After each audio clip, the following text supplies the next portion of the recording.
அஸ்ஸலாமு அலைக்கும் வரஹ்மத்துல்லாஹி வபரகாத்துஹு. சில போர்கள் நிலத்திற்காக நடக்கின்றன, சில போர்கள் அதிகாரத்திற்காக நடக்கின்றன. ஆனால் 636ஆம் ஆண்டு சிரியாவின் யர்முக் நதிக்கரையில் நடந்த போர் வரலாற்றையே திசை திருப்பியது. ஒரு பக்கம் உலகின் மிகப்பெரிய பேரரசு, மறுபக்கம் பாலைவனத்திலிருந்து வந்த ஒரு சிறிய படை.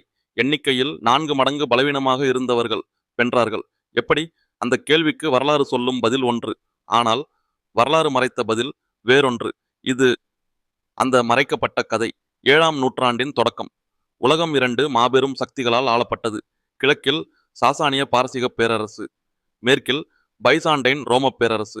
இந்த 2 பேரரசுகளும் 100 ஆண்டுகளாக ஒன்றையொன்று போரிட்டு சோர்ந்திருந்தன. பைசாண்டைன் பேரரசர் ஹெரக்லியஸ் புத்திசாலி, போர் வீரன், ஆனால் சோர்ந்திருந்தவன். அவனுக்கு சிரியா மிக முக்கியம். சிரியாவிலிருந்துதான் வரி வந்தது, சிரியாவிலிருந்துதான் உணவு வந்தது, சிரியாவிலிருந்துதான்